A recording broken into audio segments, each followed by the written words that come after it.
बोलिए श्री रामचंद्र भगवान की जय। दर्शक बंधुओं, सादर जय सिया राम। बंधुओं, हम आप लोगों को प्रतिदिन कुछ न कुछ नया सुनाने का प्रयास करता हूं। इसी परिप्रेक्ष्य में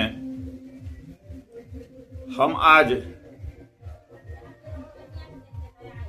आप लोगों को रावण के पूर्व जीवनी एवं वर्तमान जीवनी पर चर्चा करने का प्रयास कर रहा हूं। शायद आप लोगों को अच्छा लगे, और अच्छा लगे तो अवश्य ही हमारे चैनल को लाइक, सब्सक्राइब, शेयर करें, ताकि हमारा भी मनोबल बढ़े। बंधुओं, हमारा चैनल संत मत के नाम से है, इसलिए हम संत महात्माओं के चरित्रों को ही अधिक से अधिक उनके जीवन के संबंध में सुनाने का प्रयास कर रहा हूं। आइए हम आज रावण के जीवन चरित्र के संबंध में सुनाने का प्रयास कर रहा हूं।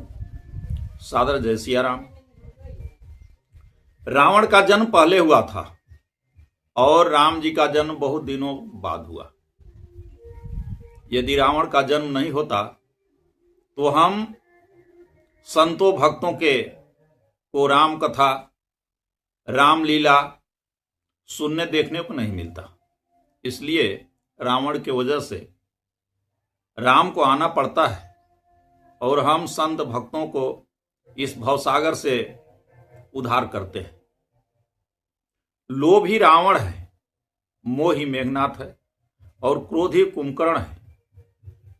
जहां लोभ, मोह, क्रोध के रूप में तीनों एक साथ हैं, वहां पतन होना तो निश्चित ही है। हम लोगों में भी यह तीनों है, परंतु गुरु हरि के शरण में जाने से इनका धीरे धीरे शमन होने लगता है। अतः हमें गुरु हरि का शरण ग्रहण करना चाहिए और काम, क्रोध, लोभ, मोह इत्यादि से बचने का प्रयास करना चाहिए। रावण का परिवार इतना बड़ा था। रावण का नाम लंकापति और दशानन भी था। रावण का जन्म त्रेता युग में श्रीलंका के सिरिसिया नामक स्थान पर हुआ था। रावण चारों वेद, धनुर्वेद, आयुर्वेद, युद्ध कला में पारंगत था। रावण जाति का ब्राह्मण था। उसके पास पुष्पक विमान था। रावण का अनेक अस्त्र शस्त्र थे, लेकिन पुलस्त नाम का धनुष और चंद्रहास खड़ग भगवान शिव का दिया हुआ जो था, दो प्रमुख था। रावण का एक भांजा था जिसका नाम लवणासुर था। रावण का दादा ऋषि पुलस्त हैं, दादी श्रीमती हविभुर्वा थी। पिता का नाम उनका विशेषरवा और माता का नाम कैकसी था। रावण के नाना राक्षस राज सुमाली थे और उनकी नानी केतुमाली के नाम से जानी जाती है। रावण का मामा मारीच और सुबाहु दो लोग थे। रावण की तो अनेक पत्नियां थीं, परंतु मंदोदरी और धन्य मालिनी दो प्रमुख थी। रावण के अनेक पुत्र, पौत्र, प्रपौत्र थे, लेकिन रावण के प्रमुख पुत्र मेघनाथ, अतिकाय, अक्षय कुमार, नारांतक, देवांतक और त्रिशरा ये प्रमुख थे। एक पुत्री थी रावण का जिसका नाम था सुवर्णमच्छा। रावण के भाई कुंभकर्ण, विभीषण, खर, कुबेर, अहिरावण और दूषण ये रावण के भाई थे। रावण की दो बहन थी, नाम था सुपनखा और कुंभिनी। रावण ने लगभग 40,000 वर्षों तक जीवन जिया। श्री रामावतार के विभिन्न हेतुओं के पढ़ने से यह पता चलता है कि प्रत्येक कल्प में रामावतार में रावण भिन्न भिन्न हुआ करते हैं। श्री रामचरितमानस में जिन 4 कल्पों के हेतुओं का वर्णन है उनमें से एक कल्प में जय विजय का रावण कुंभकर्ण होना, दूसरे कल्प में जलंधर का रावण होना और तीसरे कल्प में भगवान शिव के गणों का रावण आदि राक्षसों के रूप में पैदा होना तथा चौथे कल्प में राजा प्रताप भानु का रावण होना पाया जाता है। जिस कल्प के रावण के अत्याचार आदि वर्णन मानस में हुआ है उस चौथे कल्प के हेतु प्रसंग में कहा गया है कि राजा प्रताप भानु रावण हुए, उनके भाई अरिमर्दन कुंभकर्ण हुए तथा उनके सचिव धर्मरुचि विभीषण हुए। राजा प्रताप भानु के जो सुत सेवक आदि थे वे सब अनेक घोर राक्षस हुए। भगवान शिव मानस में कहते हैं, उपजे जदपि पुलस्त कुल पावन अमलयनु तदपि महिषुर श्राप बस भये सकल यघरु। इसके बाद उन्होंने तपस्या करने लगा। गोस्वामी जी लिखते हैं कि न विविध तपति न उभाई परम उग्र नहीं बरनि सो जाई गयउ निकट तप देखी विधाता मांगहु बर प्रसन्न मैं ताता करी बिनती पद गही 10 सीसा बोले बचन सुनहु जगदीसा हम काहू के मरही न मारे बानर मनुज जाति दोई बारे एवमस्तु तुम बड़ तप कीन्हा मैं ब्रह्मा मिलते ही बर दीन्हा।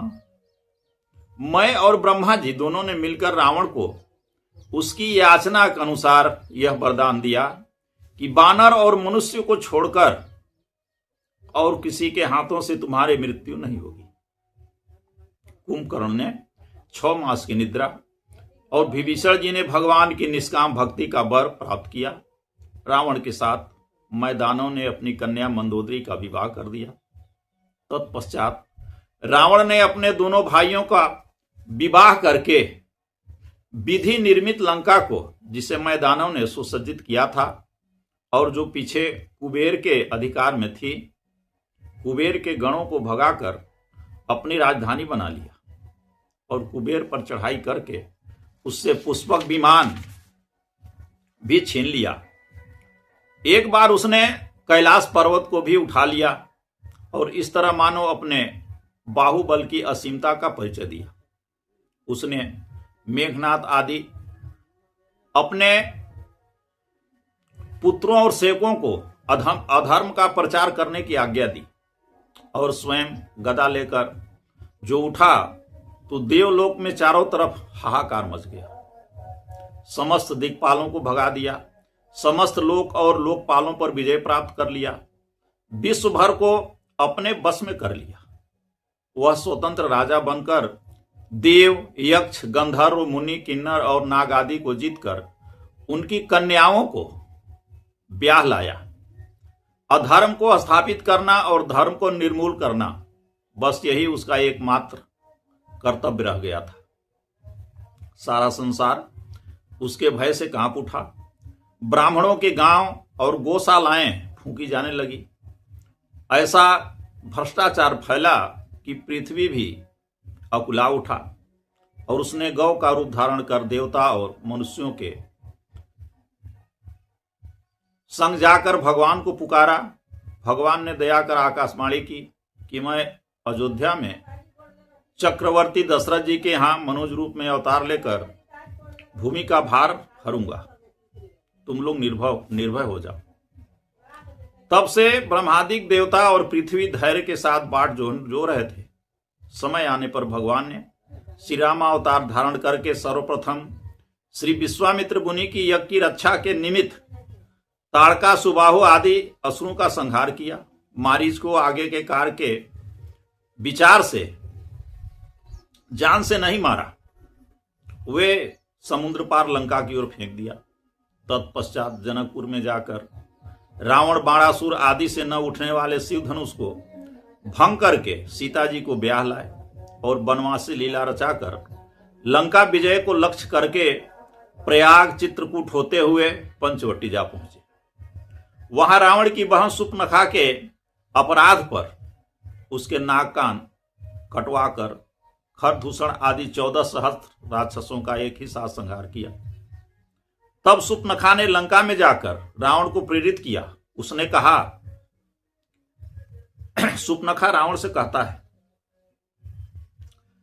अवधपति दशरथ के जाए, पुरुष सिंह बन खेलन आए, समुझी परी मोही उनके करनी, रहित निशाचर करी हहि धरनी, जिनकर भुज बल पाई दसानन, अभय भये विचरत मुनि कानन, देखत बालक काल समाना, परम धीर धन ही गुण नाना, अतुलित बल प्रताप दो भ्राता, खल बधरत सुर मुनि सुखदाता, तासु अनुज काटे श्रुति नासा, सुनितव भगिनी करही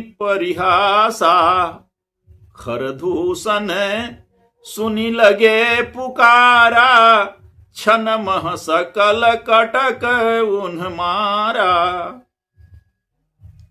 अयोध्या के राजा दशरथ के 2 कुमार वन में शिकार खेलने आए हैं। उनके पराक्रम को देखकर तो यही मालूम होता है कि वे पृथ्वी को राक्षसों से रहित कर देंगे। रावण उनका बल पाकर मुनि वन में निर्भय घूम रहे हैं। वे देखने में तो बालक लगते हैं, परंतु दोनों भाई बड़े धीर वीर, धनुर्विद्या में बड़े प्रवीण, महान गुणी, अमित बलशाली और महाप्रतापी हैं। वे सूर मुनियों के आनंद देने और खलों का वध करने में ही सदा लगे रहते हैं। जिन शोभाधाम राम ऐसा नाम है, उनके साथ एक श्याम 16 वर्ष की अवस्था वाली नारी भी है, जिसे ब्रह्मा ने रूप की राशि से ही संवार कर रचा है। उसकी सुंदरता पर 100 करोड़ कामदेव भी निछावर हैं। उन्हीं राम जी के छोटे भाई ने मेरे नाक कान काट डाले हैं और यह सुनकर कि मैं आपकी बहन हूं, मेरी फजीहत की है। खरदूषण ने यह सुनकर मेरी सहायता की, परंतु क्षण भर में ही सारी सेना के साथ उनका भी उन्होंने संहार कर दिया।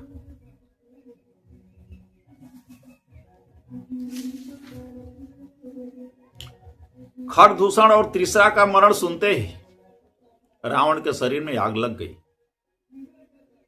बड़े क्रोधित हुआ। उसने सुपनखा को बहुत प्रकार से भरोसा दिलाते हुए समझाया कि सुपनखा बहन देख, मैं तुरंत इन सब का बदला चुकाता हूं।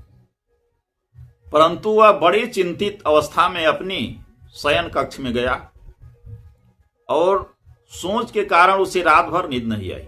वह रात्रि में यह विचार करने लगा कि देवता, मनुष्य, नाग, स्वर्ग, भूलोक और पातालवासियों तथा असुर और खगों में भी कोई ऐसा नहीं है जो मेरे अनुचर की बराबरी कर सके। तब भला मेरे ही समान बलि, खर और दूषण को बिना भगवान के कौन मार सकता है? यदि देवताओं को आनंदित करने तथा भूमि का भार हरने के लिए स्वयं भगवान ने अवतार लिया है, तब तो मैं जाकर उनसे बलात् बैर ठानूंगा और प्रभु के बाणों के द्वारा प्राण त्याग कर संसार से पार हो जाऊंगा। इस तामसी शरीर से भजन तो होगा नहीं, इसलिए मन वचन और कर्म से यह मत दृढ़ है। और यदि वास्तविक मनुष्य रूप में कोई राजपुत्र होंगे, तब दोनों को जीत कर नारी का हरण कर लूंगा, क्योंकि मनुष्य तो मुझसे पार पा ही नहीं सकते। फिर रावण ने सोचा कि अब परीक्षा लेकर इस बात का निर्णय करना चाहिए कि वे ईश्वर हैं या नहीं, कि या मनुष्य हैं। ऐसा विचार कर वह अकेला ही रथ पर चढ़कर मामा मारीच के पास आया। वहां वह समुद्र तट पर रहता था। उसने यह सोचा कि जब वे वन में मृगया करते ही हैं, शिकार करते हैं, तब मृग को कपट मृग बनकर उनके सामने निकलने के लिए कहूंगा। यदि वे भगवान होंगे तब तो पहचान ही जाएंगे, उठेंगे ही नहीं। और यदि राजपुत्र होंगे, राजा के लड़के होंगे, तो शिकार देखकर उसे मारने के लिए उसके पीछे अवश्य दौड़ेंगे।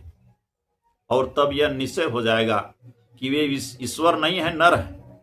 यदि यह निर्णय होगा कि वे भगवान हैं, तो वहीं हठात जबरदस्ती युद्ध ठान दूंगा और उनके बाणों द्वारा मरकर मुक्ति प्राप्त करूंगा। और यदि राजा के पुत्र हुए तो मारीच को युक्ति बताए रखूंगा कि तुम लक्ष्मण का नाम लेकर श्री राम जी की भांति पुकारना। उसके पुकारने पर जब लक्ष्मण भी सीता को छोड़कर चले जाएंगे, तब सीता को हर ले आऊंगा और भक्ति संसार का सुख भोगूंगा। कदाचित उन दोनों ने हरण में भी बाधा उपस्थित की, अथवा पीछे पता लगने पर युद्ध में प्रवृत्त हुए तो दोनों भाइयों को रण में जीत लूंगा, इसमें कोई संदेह नहीं है। इस प्रकार जहां एक ओर मुक्ति का योग है, वहीं दूसरी ओर भुक्ति का योग, लोक सुख की भी संभावना है। दूसरी ओर श्री राम जी ने क्या युक्ति सोची।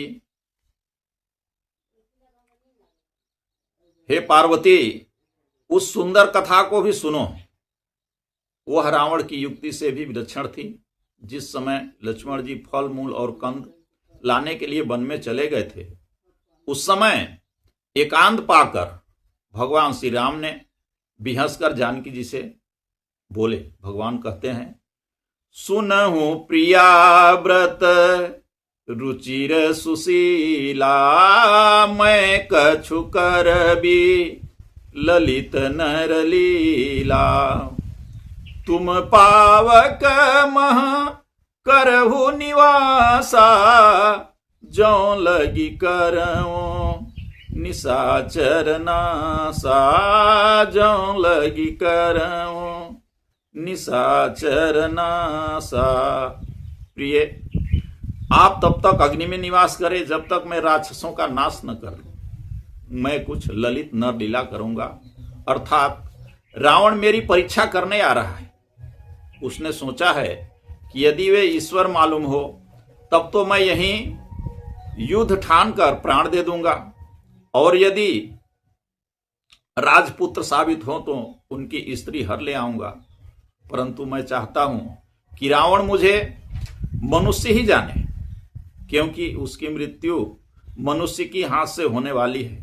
मैं ईश्वर बनकर उनका वध नहीं कर सकता। इसलिए जब रावण के मन में यह निश्चय हो जाएगा कि मैं मनुष्य हूं, तब वह स्त्री हरण करेगा। अतएव आप अपने ही आकार का अपना प्रतिबिंब छोड़कर स्वयं अग्नि में प्रवेश कर जाइए।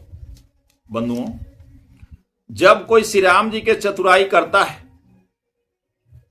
श्री राम जी से चतुराई करता है, तब वह उसे जानते हुए भी अनजान की तरह माधुर्य लीला करने लगते हैं, भी हंसने की मुद्रा प्रदर्शित किया करते हैं, जैसे सुतीक्षण के प्रति किया था। देख कृपा निधि मुनि चतुराई, लिए संग बिहसे दो भाई। यहां भी अपने अंतर्यामीपन की शक्ति से रावण की परीक्षा करने की युक्ति जानकर भगवान बिहस पड़े और अपनी युक्ति सोचते हुए विचार करने लगे कि देखें किसकी युक्ति की विजय होती है। भला मेरी युक्ति के आगे रावण की युक्ति क्या काम करेगा। इस प्रकार जब बखान कर विस्तार पूर्वक श्री राम जी ने श्री जानकी जी को समझा दिया, तब श्री प्रभु के चरण कमलों को हृदय में धारण करके श्री सीता जी स्वयं को अग्नि में समा गई तथा अपने ही रूप और शील स्वभाव वाली प्रतिबिंब स्वरूपा सीता को अपनी जगह पर छोड़ गई। इस प्रकार भगवान ने जो चरित्र रचा उसके मर्म को लक्ष्मण जी भी नहीं जान सके। अब आगे क्या होता है। रावण ने मारीच के पास पहुंचकर स्वार्थवश उसके सामने सिर नवाकर विनती की कि ऐसा ऐसा समाचार सूपनखा द्वारा मिला है, अतः हो कपट मृग तुम छलकारी जिह विधि हरियानो निपनारी। तब मारीच ने कहा, रावण ते नर रूप चराचर ईसा, वे साक्षात भगवान हैं, उनसे बैर मत कीजिए। उन्होंने ही मुझे बिना फर का बाण मारकर 100 योजन दूर समुद्र के इस पार भेज दिया। यदि वे मनुष्य भी हों तो भी वे बड़े बली हैं। अतः यदि आप अपना कुशल चाहते हैं तो लंका लौट जाइए। रावण ने सोचा, इसी का निर्णय करने के लिए तो मैं इसे ले चल रहा हूं और यह मुझे यहीं से समझा बुझाकर वापस कर देना चाहता है। अतः उसे मारीच पर बड़ा क्रोध आया। रावण ने कहा, गुरु बनकर तू मुझे समझाता है, यदि तू नहीं चलेगा तो अभी तेरा वध कर डालूंगा। तब मारीच ने देखा कि मेरी तो दोनों तरह से मृत्यु है। यदि हम रावण के साथ बात नहीं मानते हैं तो रावण मार देगा, और भगवान श्री राम के पास कपट मृग बनकर जाते हैं तो वे मार देंगे। इसलिए उभय भांति देखा निज मरना, उभय भांति देखा निज मरना, तब ताकि सिर रघु नायक सरना, तब ताकि सिर रघु नायक सरना। मारी सोचा कि इस दुष्ट के हाथ से न मरकर मैं प्रभु श्री राम के हाथों से मरूंगा और सदगति को प्राप्त हो जाऊंगा।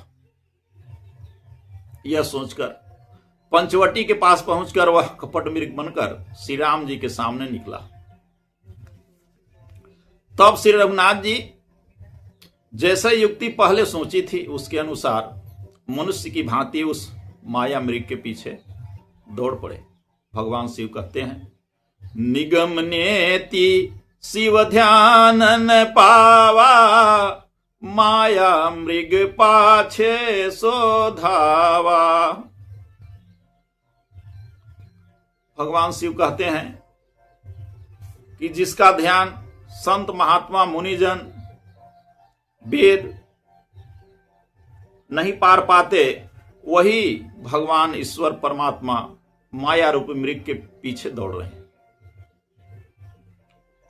कुछ दूर जाने पर श्री राम जी ने उस पर बाण छोड़ा। तब मारीच ने रावण के सिखाने के अनुसार श्री राम जी की बोली में लखनलाल जी को जोर से पुकारा और प्राण छोड़ दिया। उसकी आवाज सुनकर सीता जी ने लखनलाल जी को भेज दिया। जब लखनलाल जी वहां चले गए तब रावण सुना देखकर यति का भेष बनाकर सीता जी को हर लिया। क्रोधवंत तब रावण लीन सिरथ बैठाई, चला गगन पथ यातुर भय बस रथ किन जाई। मार्ग में गिद्धराज जटायु ने उससे युद्ध किया। जटायु को परास्त कर उनके पंख काट कर रावण नाना प्रकार से विलाप करती हुई श्री जानकी जी को लंका ले गया।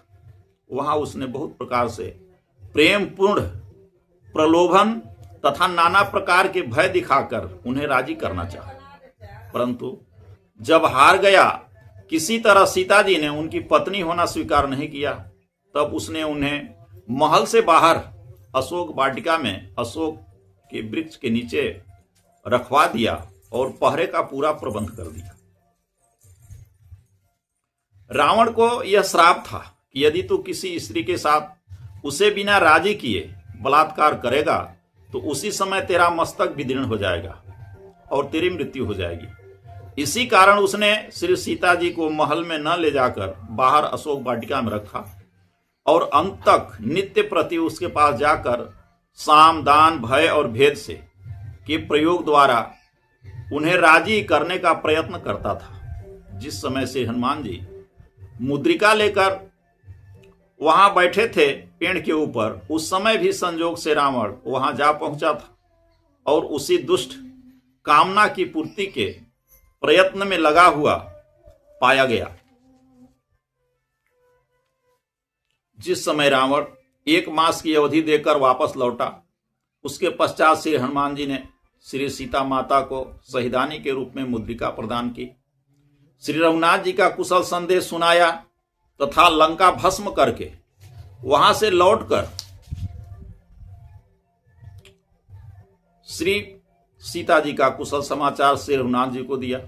फिर श्री रामचंद्र जी सैन्य समेत चढ़ाई की और कुल दल के सहित रावण का संहार कर विभीषण जी को लंका का राज देकर तथा श्री सीता लक्ष्मण समेत निज धाम अयोध्या लौटाए। इस प्रकार दुरात्मा रावण को अपने दुष्कर्मों के कारण नाना प्रकार का संताप उठाना पड़ा और उसी दुष्कामना से उसकी जान चली गई। परंतु भगवान के नाम रूप लीला और धाम इन चारों दिव्य विग्रहों का यही प्रबल प्रताप है कि कोई कैसा भी दुष्ट अधम और महापापी भी क्यों न हो, यदि अंत में मरते समय वह राम नाम का उच्चारण कर ले, विग्रह का दर्शन कर ले, रामलीला चरित्र का अनुसंधान कर ले या राम धाम अयोध्या आदि में रहे, राम रूप के समक्ष या ध्यान में शरीर परित्याग करे, तो उसकी अधोगति नहीं होती बल्कि उसकी मुक्ति हो जाती है। इसी कारण भगवान श्री राम के हाथों उस दुरात्मा रावण तथा अनेक राक्षसों का वध होने के कारण सबकी मुक्ति हो गई।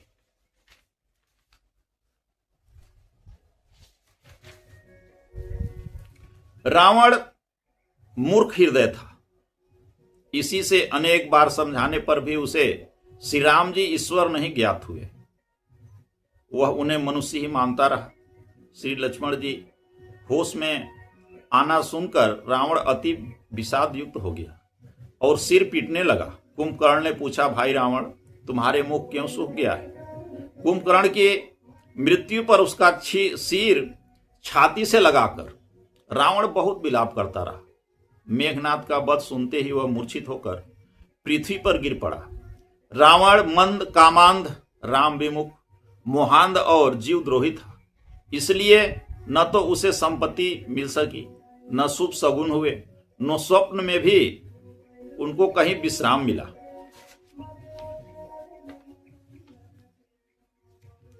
श्री सीता जी के प्रति रावण की अत्यंत आसक्ति देखकर कुंभकर्ण ने रावण से कहा कि भाई, जब तुम धरणी सुता साध्वी श्री सीता जी का हरण करने के समय